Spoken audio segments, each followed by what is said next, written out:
today I'm really privileged to be speaking with Dr. Gabrielle Lyon. And she's, really come out of nowhere to be this really important person, spreading this really important message on sort of the importance of muscle building for longevity, for health. I mean, I think the message has always been there, but the more people we have, like really expert medical opinions, the better. And I'm really happy to be here, Gabrielle. I'm glad to be talking to you. Jason. I'm interested also just to go over how you got into this sort of space, because it's not the typical sort of career path of somebody with your training. So maybe you can take us, from the beginning, how your training, how you got interested, and how you got to where you are right now. I'd be thrilled to. First of all, it's really nice to be able to meet you, even though it's virtual. It's been really a long time coming. I've been watching you for quite some time. Now, I did, and by the way, you recently did a video on the dietary guidelines, so I want to frame this up with the nutrition aspect, how it's becoming into the forefront. I did my undergraduate in human nutrition, vitamin, mineral metabolism, and I trained with one of the world-leading experts in protein metabolism. 25 years later, he's mentored me throughout both medical school, residency, and fellowship. And when we think about the kind of where medicine is going, and also just my practice of muscle-centric medicine, it's been decades in the making. Nutritional sciences, protein metabolism. Then I went to medical school, did 2 years of psychiatry, 3 years of family medicine, and then went and did a fellowship in nutritional sciences and geriatrics. And that was at WashU. And it was a combined clinical practice fellowship with nutritional science research. And quite frankly, I didn't want to do geriatrics.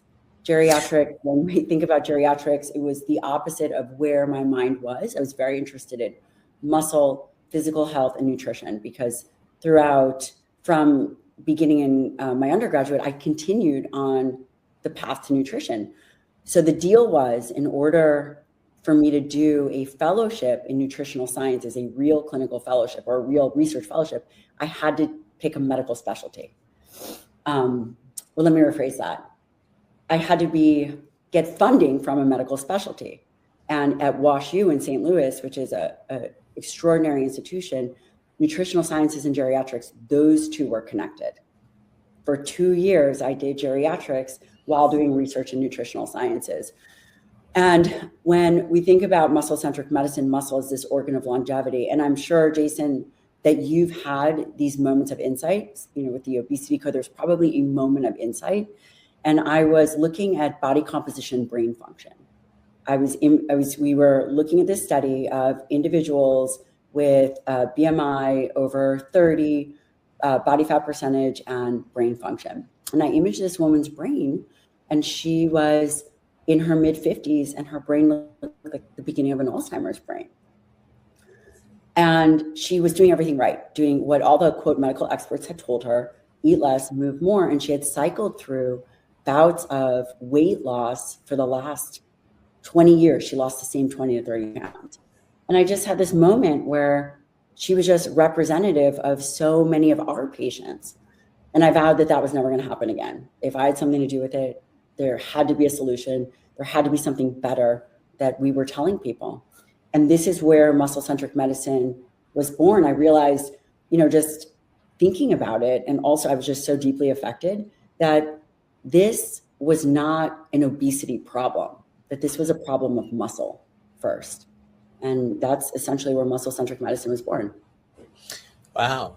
That's amazing. I mean, I think it's, like you, sometimes you have these moments where it's like you're doing medicine, and then you think, oh my God, we're doing it all wrong. It's like, and it's a strange feeling, because it's like, how can, what you've been doing all along been so wrong? And I think, like you, I completely agree that sometimes medicine as a practice sort of gets a little lost, because you get focused down on one pathway.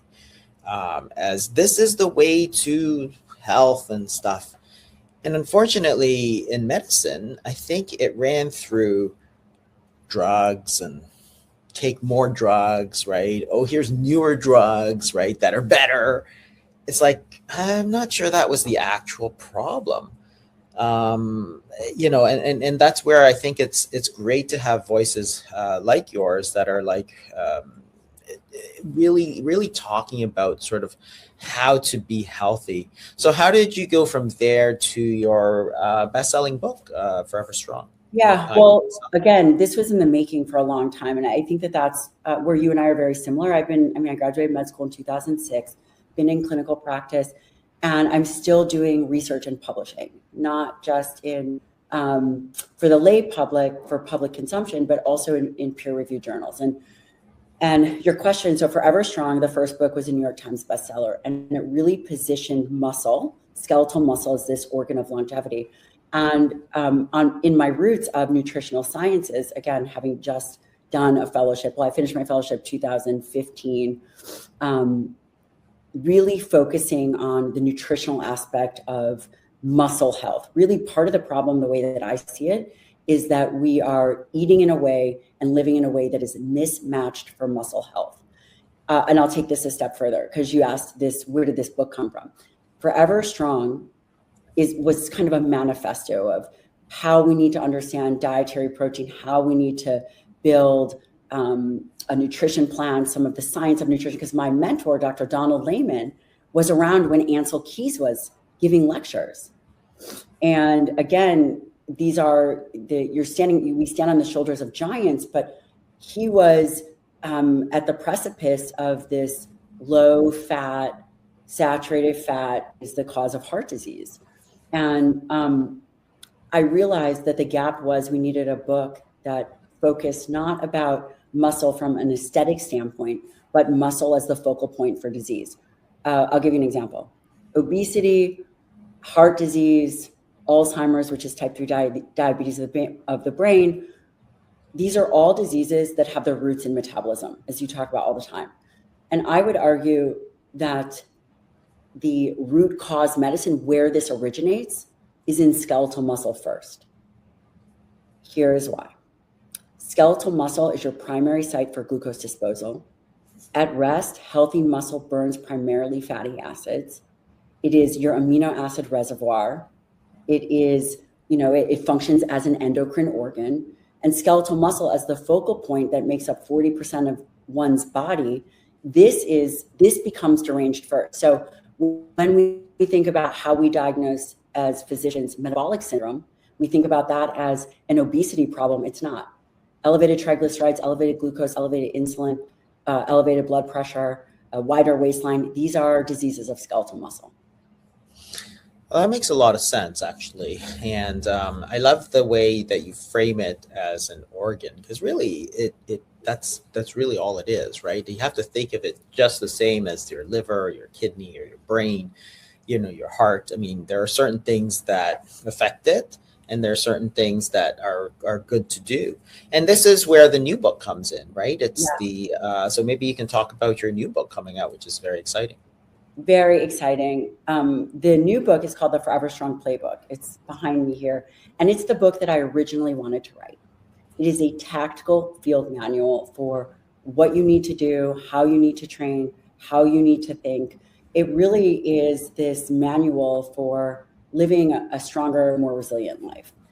And it covers the new dietary guidelines, because my mentor wrote the protein section of the dietary guidelines, and he also co-authored the nutrition aspect of this book.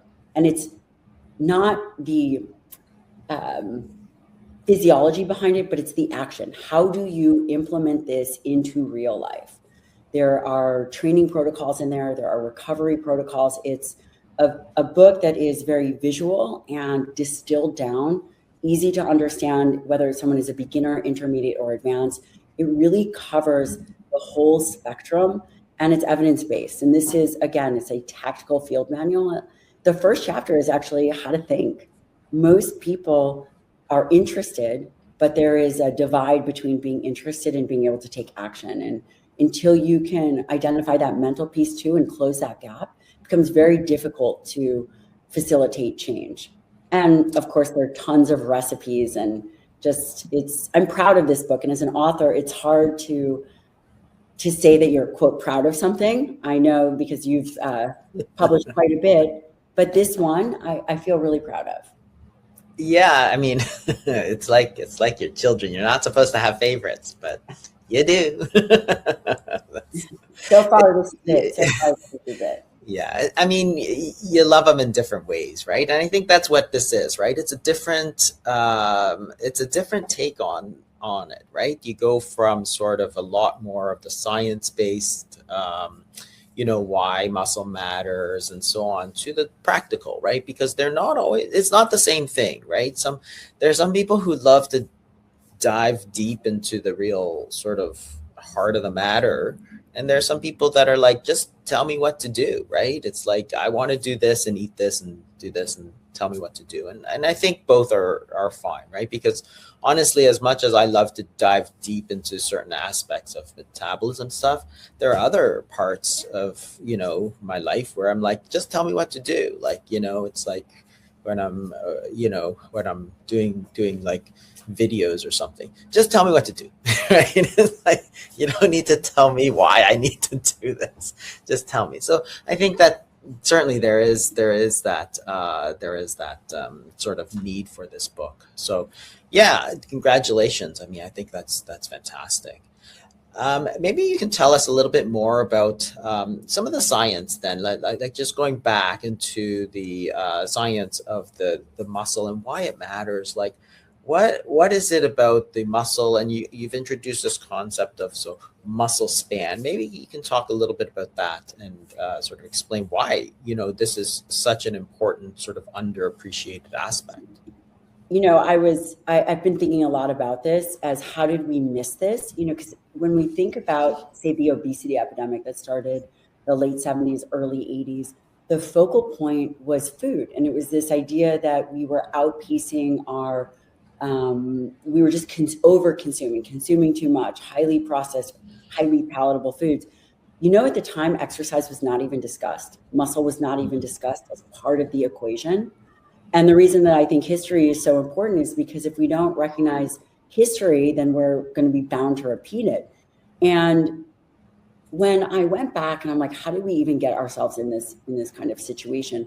I realized that as humans, and you alluded to this earlier, as humans, as providers, we become very good at hearing a question, answering it in our way, and then being taught that this is the way. This is the way that we treat obesity, and quote, obesity is the problem. What ended up happening is because we became so hyper-focused on obesity, we ignored the fact that muscle is an endocrine organ. When you contract skeletal muscle, it releases myokines, and myokines are peptide hormones that travel throughout the body, both act locally, systemically, act on the brain, has various effects on the brain and the body. Skeletal muscle as an endocrine organ releases these myokines based on duration and intensity of training. What becomes so fascinating about this is, say your listener or viewer, they're like, well, why do I care about muscle as an endocrine organ? Number one, because it's under voluntary control. You are a nephrologist. You are a kidney doctor. You cannot tell your kidneys to secrete erythropoietin as much as you want to talk to them. But you can say, I want to do a squat. I want to contract my bicep. And because this system is the only system under voluntary control, it means that it's a choice. And once we reorient ourselves to the importance of muscle, which has always been about aesthetics, frankly, I mean, it's been about sport performance, it's about aesthetics. It wasn't even considered to be an organ system. We didn't even discover that until the 2000s. And not only that, fast forward to how we classify diseases as physicians, the ICD-10 codes, sarcopenia didn't even get one until 2016. The idea that muscle could be diseased or dysfunctional from, say, a decreased muscle mass and strength and function wasn't even recognized as a disease. It wasn't given this international classification of disease until 2016. Why do I say all this? Because as humans, if we don't challenge conventional ways of thinking about things, we are very good at executing on the algorithms that we know.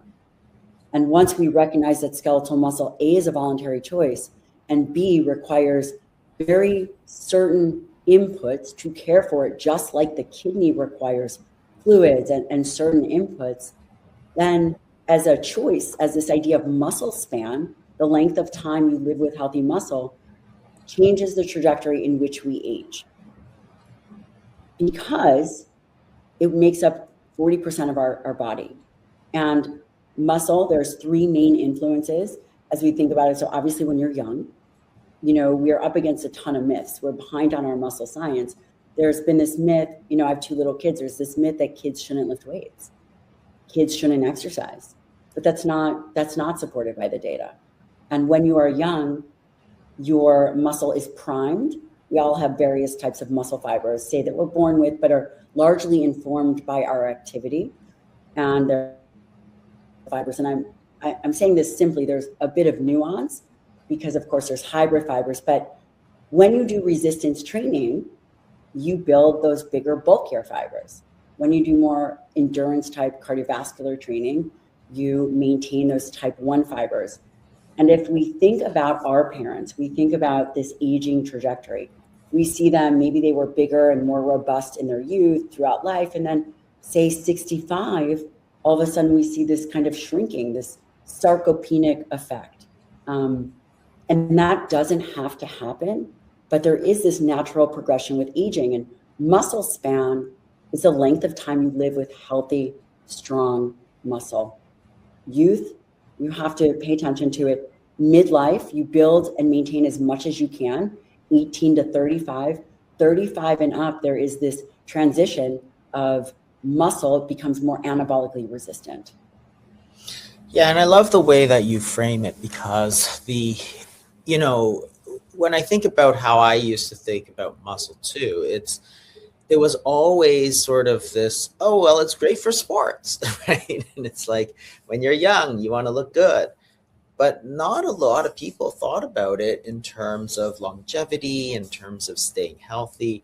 But it actually plays such a key role because you see how it impacts you in the long term. And I think that's where perhaps maybe your training as a geriatrician really helped make clear those important aspects for older people, right? And that's something that was certainly not ever emphasized when I was training. I mean, I actually thought about doing geriatrics too, but then eventually chose nephrology. But it was not one of the things that anybody ever talked about in terms of staying healthy, right? You talked about all the hypertension, cholesterol, all that sort of stuff, but not muscle. But then you go into the hospital and you see, what are people coming in with? Well, they tripped and they fell and they broke a hip and all this sort of stuff that it's like, well, if you had like healthy muscle, that would be preventable. So what are the most important,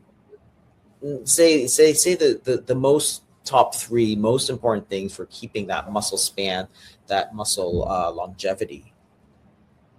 Resistance training. It is the most important. People will say, well, what about diet? What are all these other things? Resistance training, the input, because this is an adaptive plastic muscle. Input is the most important thing. And there's various ways to have input into skeletal muscle. So skeletal muscle, really, it has this main sensor in it, and its main sensor is called mTOR, and it's a protein kinase, and it has various inputs. Diet is one input. Leucine, one of the amino acids, triggers this system. Growth hormones, insulin also trigger this system. Resistance training is another way to trigger this system. And the balance between these inputs change as we age. Resistance training, hands down, is the most impactful way to maintain and build healthy skeletal muscle. Now, I say healthy skeletal muscle because, again, in our way of thinking, people will say, well, if you struggle with obesity, you have a lot of muscle because you're carrying more weight. And the reality is we don't test the quality of muscle. And probably the most detrimental fact that I believe a biomarker that we're going to see emerge in the next 5 years is something called intramuscular adipose tissue. It's IMAT. It's fat within the tissue. It's your muscle looking like a Wagyu steak versus a filet. And this happens when someone is sedentary. Now, when you and I go into the literature, or your listeners or viewers go into the literature, they might Google and PubMed, and it might say something like a healthy sedentary cohort. There is no such thing as a healthy sedentary individual. When you are sedentary, the health of that muscle decreases. There's byproducts that build up. There's muscle glycogen that it's almost like a stagnant pond, that this creates low levels of inflammation. This can decrease the strength, the quality of the tissue. So resistance training is the way around that, regardless if body composition changes or not, regardless if your body fat percentage changes, regardless if you put on skeletal muscle. The simple act of doing resistance training 3 days a week with meaningful effort is a way of becoming healthier. And I think that it's very liberating, because it's not just about my body fat percentage is 35, I want it to be 25, or I want to put on 2 pounds of muscles. Again, these are external drivers that we ultimately have no control over. We don't have exact control, but we do have voluntary control over the amount of effort that we put in. And simply putting in that effort changes the health and quality of that muscle tissue. You know, do you remember when we were doing admissions into the hospital? You probably still do this. Remember there was a check mark for bed rest? Yeah. That was like the worst idea. Yeah, ever. no kidding, eh? No one ever does. I mean, think about that. Why was bed rest so detrimental, which we don't recommend bed rest, we want people moving, is that think about glucose control. If 40% of your body is skeletal muscle, you're putting people on bed rest, you're immobilizing them, you're increasing insulin resistance in skeletal muscle, you're decreasing any kind of fuel utilization. I mean, again, at rest, skeletal muscle is not very metabolically active. You're beginning to derange metabolism.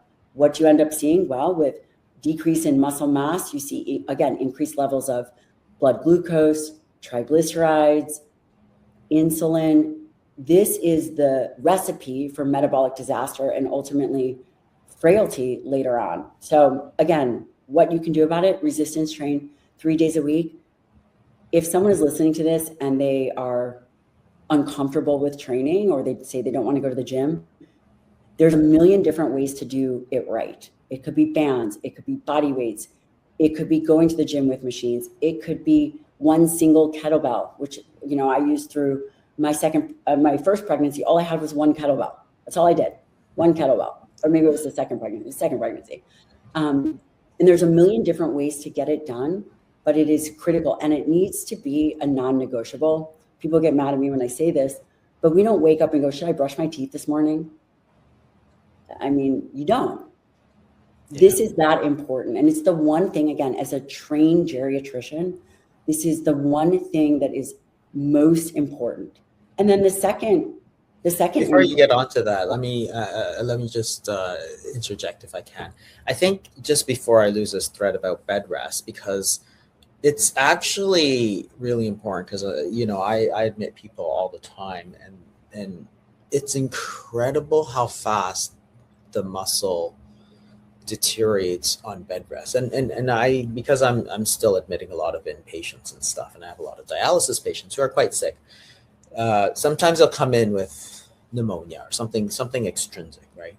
And they'll be on bed rest, and within like 3 days, like they can't even move, like they can't even get back out because their reserve was low, and the rate of deterioration of muscle on bed rest when it's completely immobilized like that is fast. So if they were just above the threshold where they were getting up, they're getting around, going to the washroom, all that stuff, in 3 days, 5 days, I'd be like, whoa, what happened to this fellow or this lady? It's like she can't even get up anymore, right? And it was only a few days, but it really speaks to the importance of that. And of course, when that happens, the number of complications just skyrockets. Like it's crazy, like the bed sores, and then you get the it really is. And then of course you don't have the strength, so then you might trip on stuff, or because you're shuffling your feet, right? So it's not just the one thing, right? And this is why it's important you say it's just strength. No, it's not just strength, right? It's everything, because everything you do is based around movement and so on, right? And then it impacts your metabolism and so on. So, and then, I love the point about it's not, a bunch of free weights in your basement. It can be anything. So the classics, push-ups and sit-ups and pull-ups, all these body weight exercises called, calisthenics. Right. They're exact. Like, you don't need all this equipment. It can be jumping. It can be, push-ups. I mean, that's been ingrained into, us since grade school, right? Sit-ups and push-ups, right? It was the classic, right? And I think we have to get back to that idea that, hey, it's resistance. It's, but you don't necessarily have to buy an expensive Smith machine or some, you don't need that. You can just do it. Like, there are ways around it. So a great point on that. Sorry. Go ahead. I really like that you pointed out, again, because you're a practicing physician, and so am I. And there's a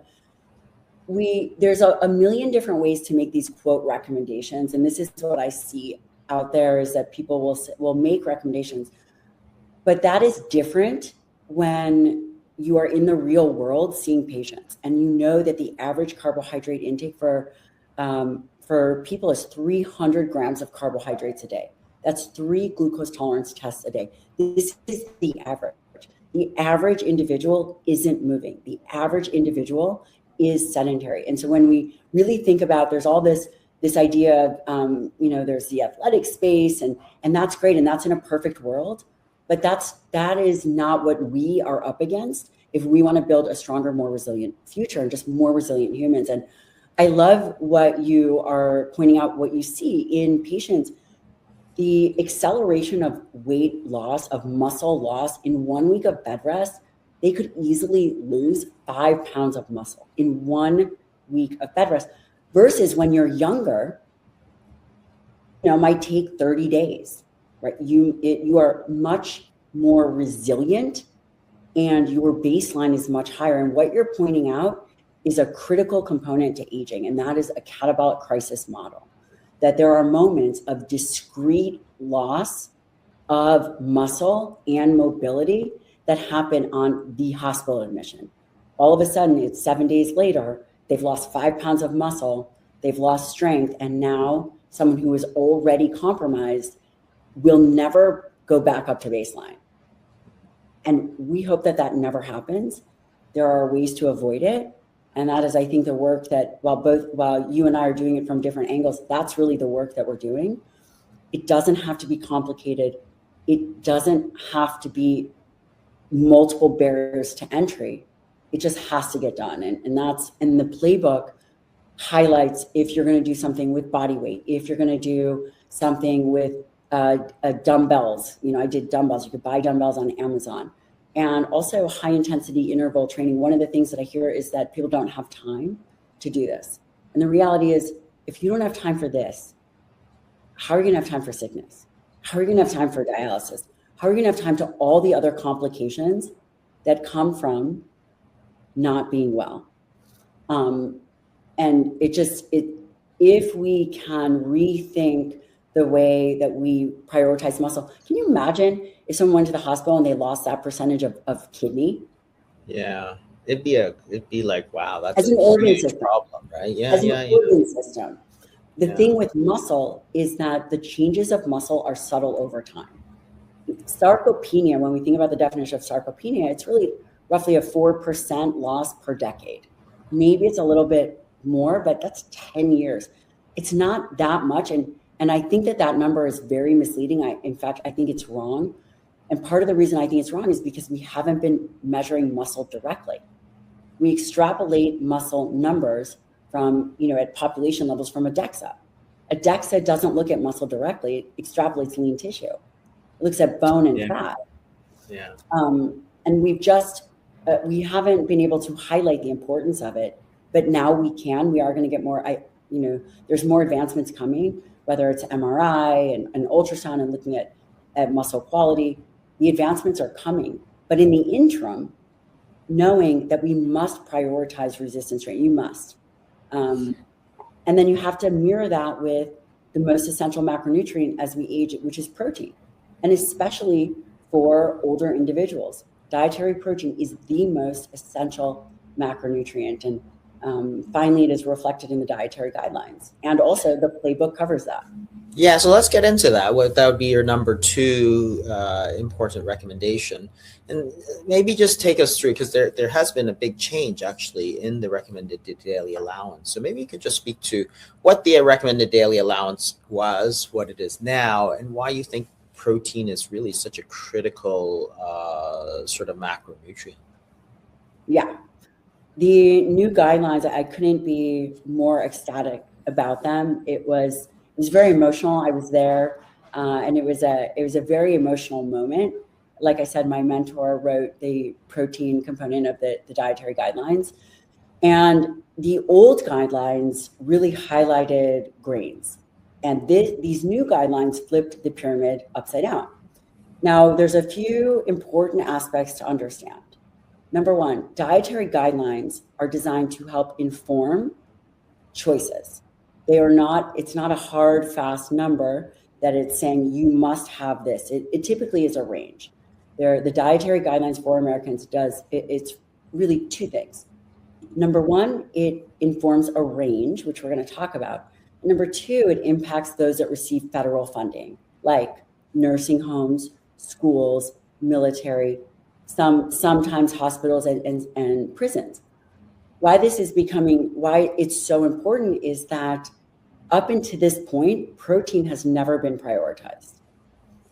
The current RDA, which is a recommended dietary allowance, is set at 0.8 grams per kg.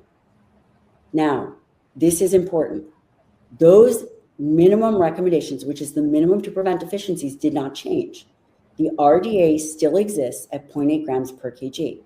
What changed was the recommendation.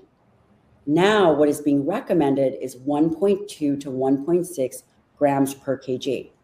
Another important point is the studies that were used, they didn't use any epidemiology for these guidelines. Randomized controlled trials was the data that was used, and it is all available for people. It's very transparent and based on evidence. I can't say that with the other guidelines because we don't necessarily know the question that they were trying to answer, nor do we know the data. And I think that is important for the physicians listening to you and the people that are really interested in the literature. You can read where these guidelines come from. And scientific rigor is important, and we're finally beginning to see it, especially in the protein forward-facing presentation. Why? Yeah, go ahead. Yeah, it's just to echo the old pyramid, which I always thought was insane, right? And it's like, God, first of all, so the old pyramid had on the bottom, breads, cereal, rice, pasta, right? That's the main thing. So really no protein whatsoever, right? Even in the second tier, it was vegetables and fruits, right? Again, no protein. Right. And there's 4 levels of this, right? And each getting smaller. By the third level, now you've got protein, but it's actually split in half. There's a half is milk, yogurt, and cheese group. And then the other side. So you're only talking about only at the third out of fourth, right? It's so de-emphasized in that guideline, in that sort of pyramid. And even though you're at the third out of fourth, it's only half of that level of pyramid. So really no protein at all in that old guideline, right? So that's just really, really, talk about de-emphasize. It's really almost actively discouraged. And I think probably, because proteins often come with fat. Like if you eat meat, you're going to have some protein, but then you're going to have fat, which was the big bugaboo of the last pyramid, right? That was the big demon, low fat. I mean, if you ever, there was this low fat era in the 80s and 90s. Some of the food did taste good though. I have to, you know exactly what I'm talking about. Those fat-free cookies, all that stuff. I mean, I'm not going to say that it didn't taste good, but it really diluted the nutrient density of the diet. Yeah. And was in part responsible for the obesity epidemic. Yeah. They were recommending 12 servings of grains. Now it's down to two or three. Crazy, isn't it? It's like, and I think this is super, I think the science was long, like it was there for 20 years before this new guidelines, and nobody bothered to change it because I think, this is only my guess, because you'd have to admit that the previous pyramid was so bad, right? And I think that's where this new one, this sort of fresh start where they're saying this is the most substantial change we've ever seen. It's like good, because it actually reflects the like 20 years of science and admitted that, hey, it was actually not very good, but nobody ever wanted to. Everybody wanted to save face. Oh, it was good. We're just going to tweak the edges. No. Like, you've got protein down to like a bare minimum. You've got fats on, using on a monthly basis, right? And it's like, okay, but the data on fats has been, with saturated fats that go along with the protein, with the Mediterranean diet, the olive oil, all of that. It's just crazy. So yeah, that's exciting news from that standpoint.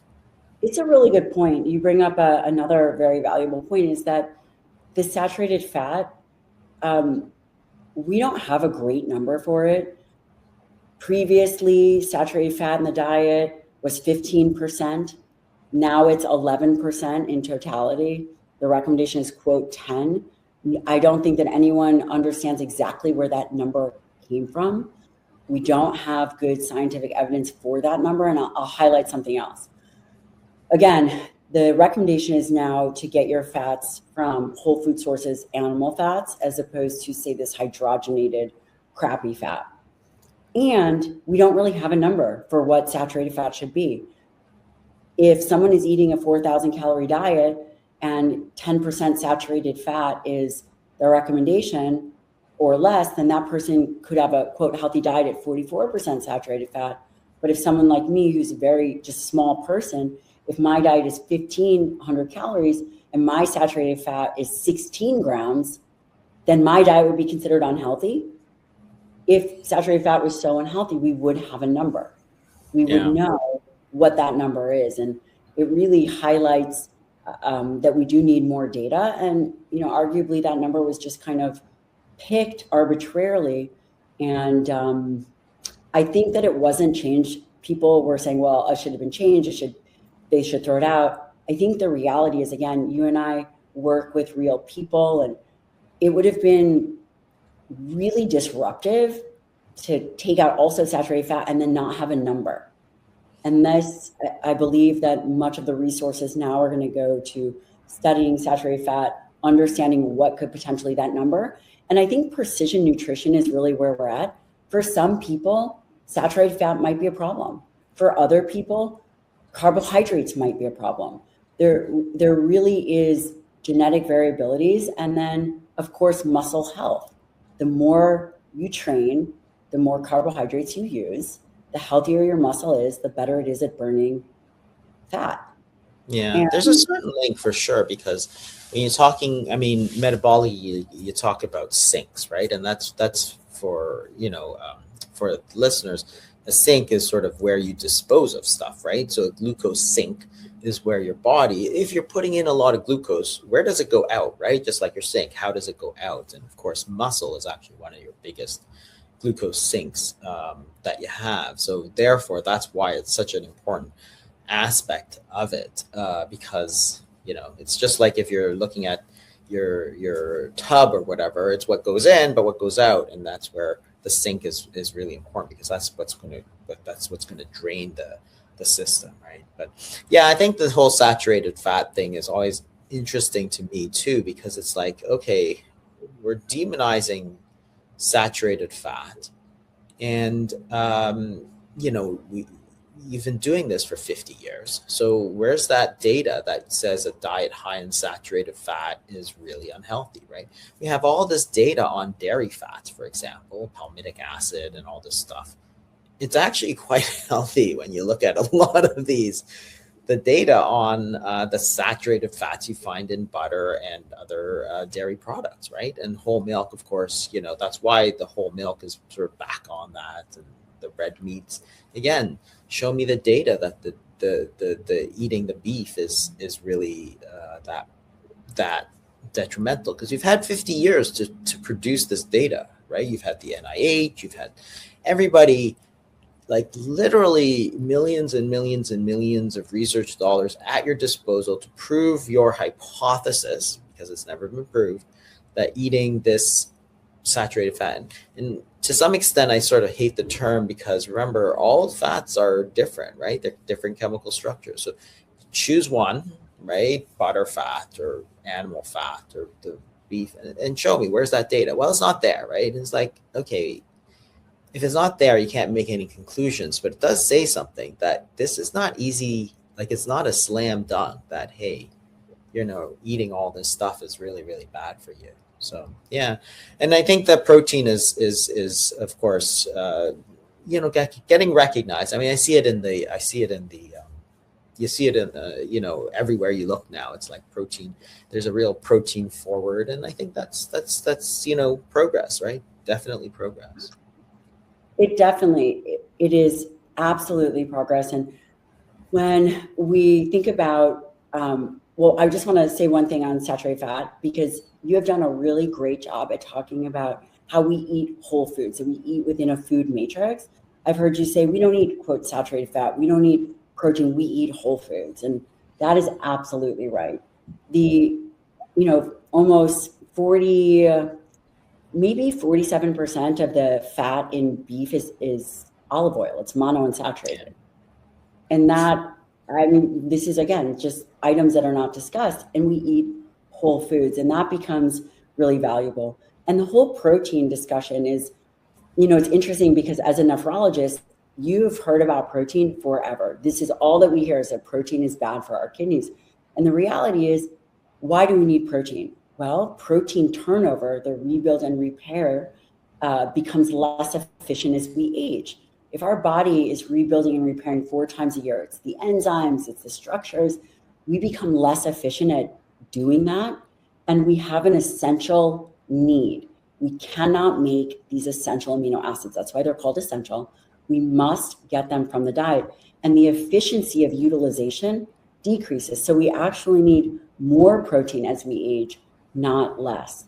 And that is a really important consideration as we think, how do we build healthy aging? So long we've been oriented to the minimum number, when it's 1.2 to 1.6 for more optimal aging. And, as a nephrologist, diabetes is devastating, again, because as geriatricians, so for those of you guys who don't know, nephrologists and geriatricians, we work hand in hand oftentimes, because we are usually seeing the same patients. And diabetes, type 2 diabetes, metabolically devastates people. And you don't hear carbohydrates are bad for your kidneys, but you hear protein. And it's very confusing for, I think, the public, and even the medical providers need to be taught that, dietary protein helps maintain lean muscle. When carbohydrates are controlled, it helps maintain triglyceride levels. It can reduce cholesterol. It can improve fasting insulin, improve fasting blood sugar, all of these positives that relate to healthy muscle. Just an aside on the protein aspect, as a nephrologist, it's actually really interesting why people say this, because honestly, it's been like, nephrologists don't say it anymore. We haven't said it for like 15 years. That's really, really way in the past, right? So it was something that we used to say to people, eat less protein as your kidneys decline. And that was based on, so where it comes from is actually strange. So the kidneys, they basically clean the blood. So the way you measure it is you measure creatine and you measure urea nitrogen. Okay, so that's the BUN and the creatinine in your blood. And the reason you use those markers is because, remember, the kidneys are passing out. They're getting rid of the urea nitrogen and they're getting rid of the creatinine. So if their levels of creatinine go up in the blood, one possible explanation is that you are excreting less of the creatinine and the urea nitrogen. Okay, so that's why rising levels of that can signal kidney disease, and that's usually what's used for. The other thing that can cause it to go up, and it's just like a sink, right? It's either if the level of water in your sink is going up, it's either because you're putting in more or you're draining out less, right? So the kidneys is the drain, right? So it's draining out the creatinine. But the other way that goes up is urea nitrogen, which is linked to protein intake. And the other, creatinine, is a reflection. It's a breakdown product of muscle. So if you have lower muscle, you also have lower creatinine, which looks like better kidney function, but isn't. Okay. And same with urea nitrogen. That's from protein intake. So if you're eating less protein, your urea nitrogen is going to be less. But it doesn't mean that your kidneys are working better. It only looks like it, right? So that's where this whole thing came from. This whole hypothesis that eating more protein puts strain, so-called strain, on your kidneys, which it actually doesn't, because it's just the levels in the blood. It just makes it look like, but isn't actually. So about 15 or 20 years ago, there's a study looking at very low protein diets. And of course, it didn't really show any benefit of low protein diets to kidney function. So it hasn't been in the nephrology space for ages, but that hasn't made it out to the sort of popular literature, which is that protein is hard on your kidneys. No, we tell our dialysis patients, right, the ones with almost no kidney function at all, to eat more protein, right? That's what the renal dietitians are telling people. You need to eat more protein because you need to maintain your muscle. That's what's important, not this sort of artificial changing of your blood level, BUN and creatinine, so that it looks like you have better kidney function, right? If you had zero muscle mass, like you see in the ICU sometimes, it looks like your kidney function is good, but it's not. It's just as bad as it was. It's just that the markers you use. So that whole scare, which is still there, I see it all the time now. It's like, I don't know. Like, just talk to any nephrologist. We haven't talked about protein restriction. Like, if you go to any of the nephrology meetings, like this is gatherings, and these are like gatherings of like 20,000 nephrologists across the world, sort of thing, right? Nobody talks about protein restriction. Nobody talks about this. We haven't talked about it, I don't know, since the 2000s, maybe. It's a long time, right? So every time I hear it, I'm like, ooh, yeah, no, it's not a thing. I get why you're confused at why it's a thing, but it's not a thing. You must hear it every day. Tell me, for the new patients, I mean, I'm sure they have read your books, but you must hear it all the time. Yeah, it's a crazy why people still think it, but it's really based on a sort of flawed understanding that was sort of debunked at the specialist level many years ago. So it's like, for people who are worried about taking too much protein, it's like, yeah, that's not one of my worries generally. there are other things to worry about that are much more than, kidney function, right? So do you hear, I have a question for you. Do you hear, as I just think about this as you're talking, it makes me think of these cognitive biases. It's this idea that, for example, women shouldn't lift heavy because they might somehow get bulky.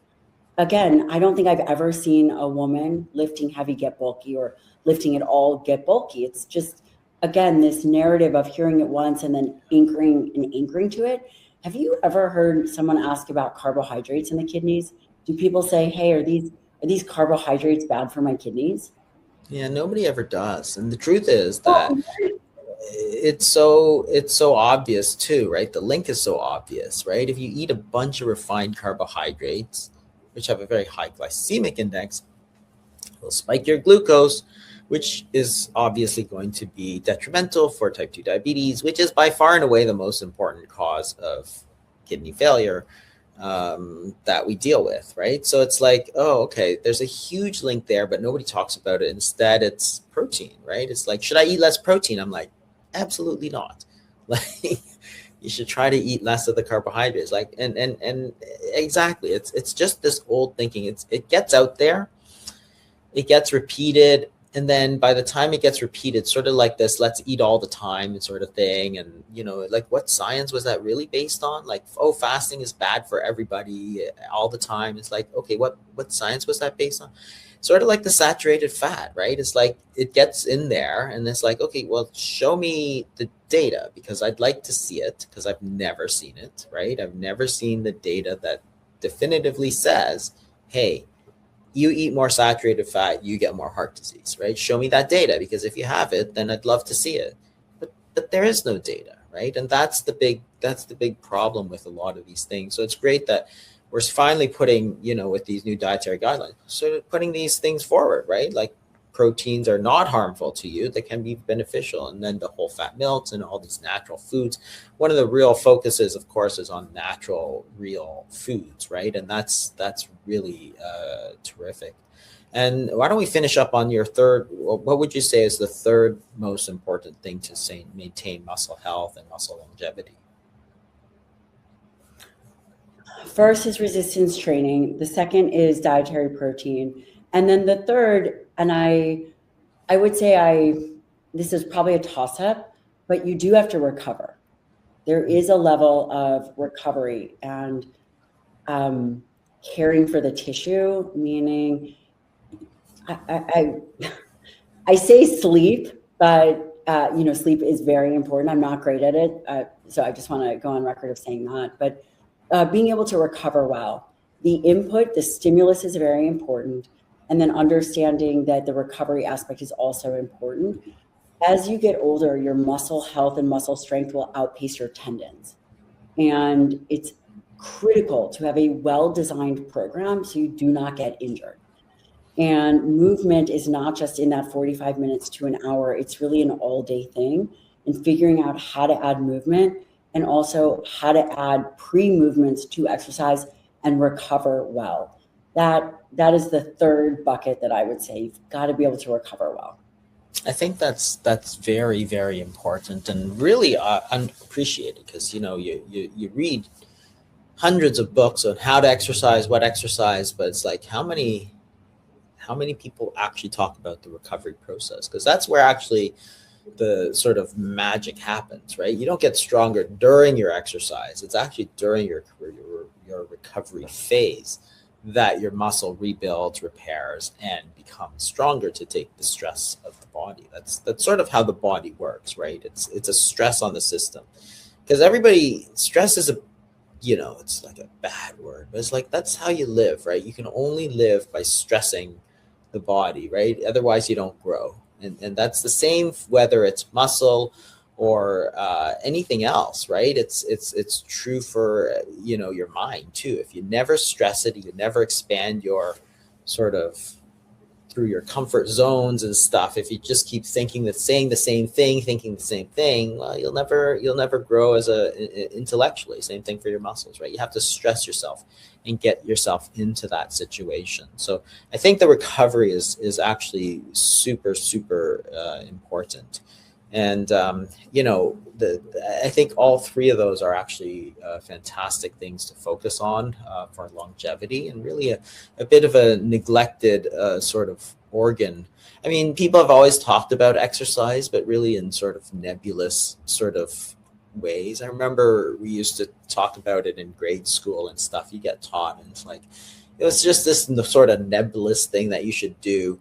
But it was always framed as a kid's thing, right? It's like, you should be active as a kid. Well, kids are active anyway. You can't stop them from being active. But,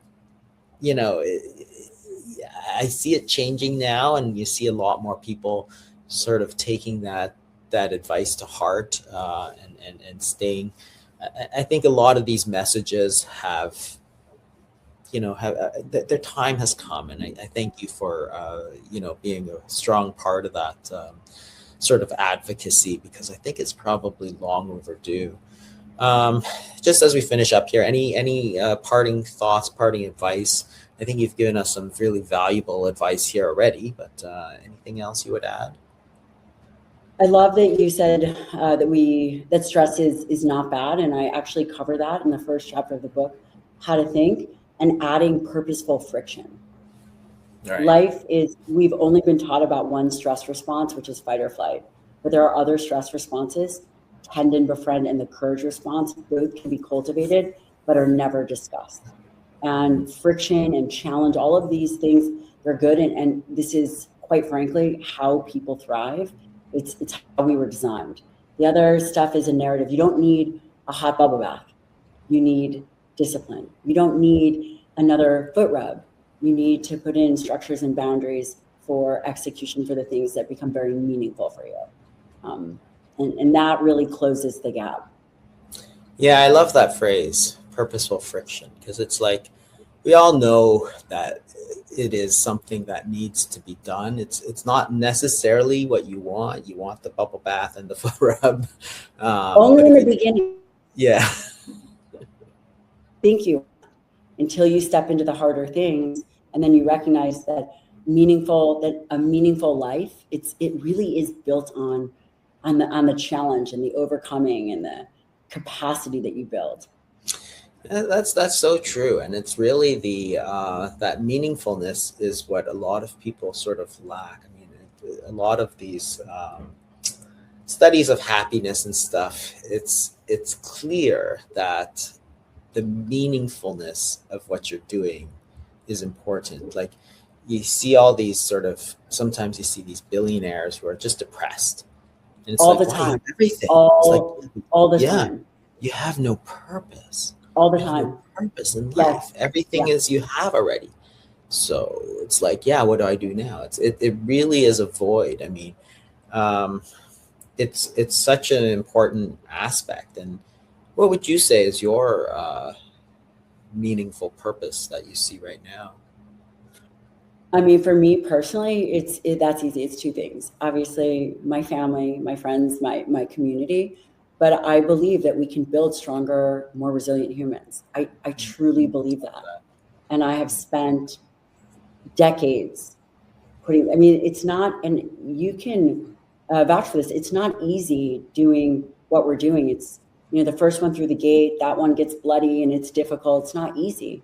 But I believe that if you have the ability and you have the knowledge to help the world or help people, then you have a responsibility to do that. And it is very easy for me to say that my purpose is to help build stronger, more resilient humans. And I know that it can be done. It can be done. Yeah, thank you so much, Gabrielle. This is a great conversation. I really enjoyed it. It's fantastic. Thank you so much. Thank you. All right, I think we're good here. I don't know if Karen's still on. I was actually laughing because of the friction thing. I was just actually reminded of something that